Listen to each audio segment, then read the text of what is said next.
Hello, everyone, and welcome again to another Teacher Joseph podcast. Today is National Ghost Hunting Day.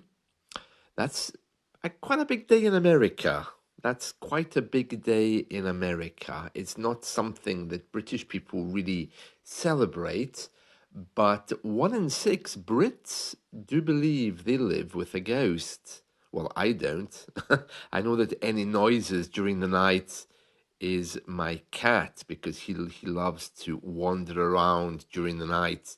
My apartment is his jungle, so he gets up during the night and he patrols the place. But National Ghost Hunting Day is a big deal for American people. And I think probably Halloween is a really major festival for all things related to ghosts. It's a much bigger festival. But today, many Americans and some British people too will be watching old houses. They'll be getting some people together to go on ghost walks, and they'll be using complex machinery to try to determine once and for all that ghosts do exist. I'm not surprised 1 in 6 people claim that ghosts exist. I mean, we have so many TV shows that kind of glamorize ghosts. Do you remember The Ghost Whisperer with Jennifer Love Hewitt? She was the lady who saw ghosts and claimed that ghosts were part of everyday life. It was just a drama, it was just a drama. And then there was Charmed, the three sisters who were fighting ghosts and demons. We had loads of movies when I was growing up about ghosts. There was Poltergeist, Ghostbusters was a funny one.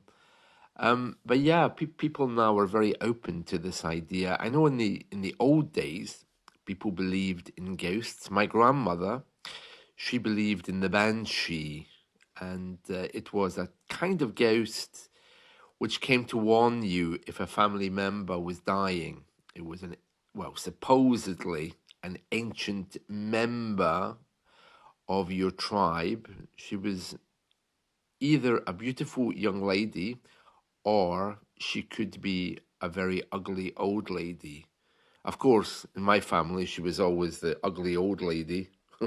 I don't think there was any beautiful young ghosts came to visit my family. But anyway, she would come and cry at the window, and my grandmother would say, "Ah, yes, that's the banshee. That's because someone's dying." Probably it was just a bird, or maybe it was the wind blowing. But you can imagine on a cold winter's night in either Ireland or Scotland, you can imagine that it could be mistaken for a ghost or some kind of activity of a ghost. I mean, without the internet and TV, people had little else to do in those days, I suppose. And they had such huge families, there was always somebody dying. So it didn't take a ghost to work out that somebody was about to drop dead. So, yeah, the Banshee. They've made many movies about the Banshee. And in Scottish and Irish culture, the Banshee is one of the most prominent beliefs. I'm sure there are still people around who believe in the Banshee. It comes from the Gaelic word Banshee, which is spelled very differently. I'll put it in the transcript because it's too complicated to explain in Gaelic, which is one of the indigenous languages of Northern Europe, including Scotland and Ireland. So yes, the Banshee was one of our major ghosts, but I don't know why 1 in 6 people would be believing in ghosts. A bit strange, I think that. But anyway, we're going to look at some idioms with the word ghost because we do have quite a few of those. And probably the main one is to give up the ghost. If something stops working, it's given up the ghost. Oh, which reminds me, I have one of those old analog radios. It gave up the ghost a few days ago. Just stopped working completely. Yeah, I don't know where to get that repaired. I'd love for it to work again, but um, yeah, it's just not functioning. So it's completely given up the ghost. That phrase "to give up the ghost" is biblical, so that's why we use it. But we use it in modern day. We use it in the modern day for everything.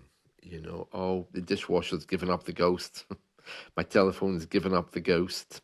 So that's one way in which we use it, to give up the ghost.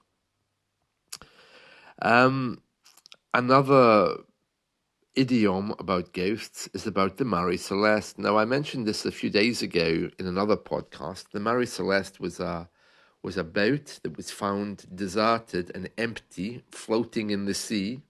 I think it was in the Caribbean in the 20th century, or maybe it was the 19th century.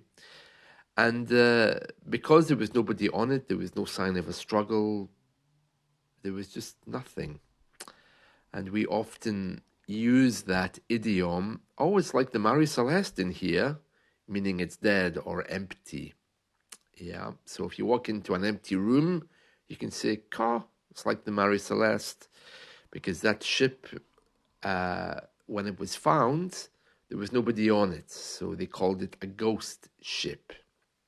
A ghost ship.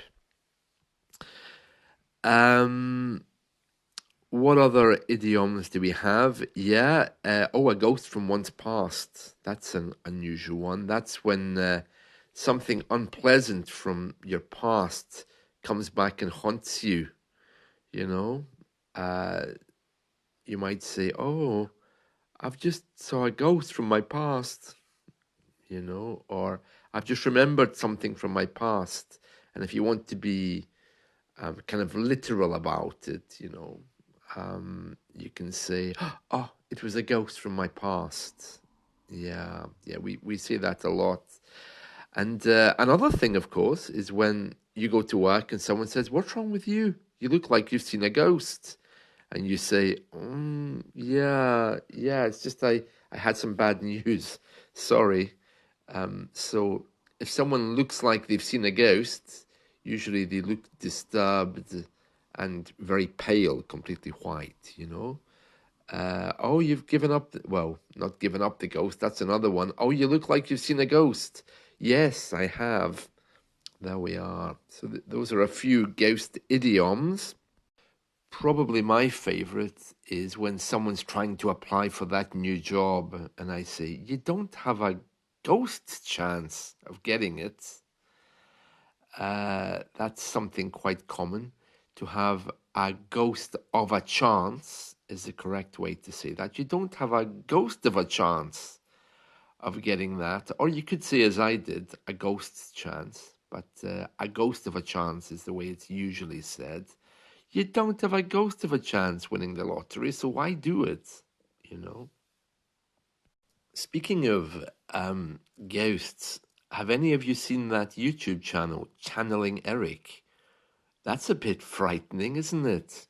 So basically, the idea of channeling Eric is Eric's dead. Okay, so he was a young man who sadly passed away some years ago, but his mother runs this YouTube channel, and Eric gives interviews with mediums. Now, a medium is a woman or a man who supposedly can talk to dead people. So Eric talks to these mediums, and they pass on messages to the mother, and she broadcasts these messages. So that sounds quite scary, doesn't it? It sounds like a very dark kind of storyline, but that's not all, because Eric is having a really nice time wherever he is in the spirit world, And he often, talks about how he was at a party last night and how he's got a new girlfriend and he's just moved house. And he also interviews dead celebrities, and he, through this intermediary, brings us these interviews. So on this YouTube channel, there's the mother talking to the medium who's having a conversation with Eric. And Eric sounds like he's having a bit of a party in the spirit world. It's just like here. So, Eric will say things like, oh, I was out last night and I've just got back home. Sorry, I'm a bit tired today. And nobody thinks this is strange. Of course, we don't hear Eric's voice because Eric speaks to us through somebody else. The mother is actually a doctor, so you would think she would be more educated than doing things like this. But it's very strange. It's a multi-million-pound YouTube channel. I mean, they've made their money from it. That's for sure. It has millions of followers. It's very amusing. And in a post-religious Western world, it kind of makes perfect sense because it fills that gap of existential questioning that we all have, But it's the weirdest thing, especially since Eric has his friends and relationships. It just sounds odd, And the mother, she's very nice, but she's a little bit, I would say, strange with all of this, because for her, it seems perfectly normal. And I'm sitting there thinking, what? Really?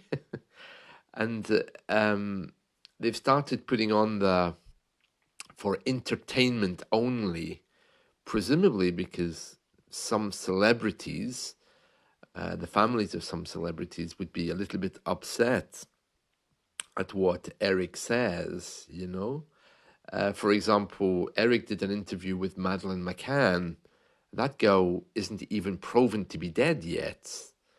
And he also did one with, what was it, President Trump's higher nature or higher ability, something like that. So you can hear there that it's a little bit odd. But Eric as a ghost is having a really nice time. So the whole thing is just bizarre. Channeling Eric. It's Eric with a K, by the way. Channeling is the verb we use when we supposedly, in English, bring spirits from the dead. They are channeled. Okay, so these people called mediums, many of whom are probably fraudulent, I would guess. I mean, there might be some genuine ones. I'm sure they all mean very well. But yeah, I would question maybe their mental health, also their motives. I don't know. But anyway, they make a lot of cash. I'm sure some of them are in there for the business, because when you lose someone, of course, you'd really love to talk with them again.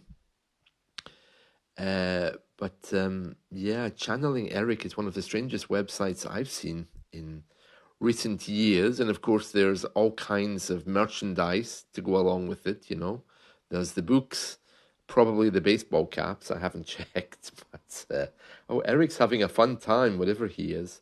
So yeah, very interesting, Channeling Eric. Yes. That's it from me. So I hope you've enjoyed this. Let's talk again soon. See you. Bye.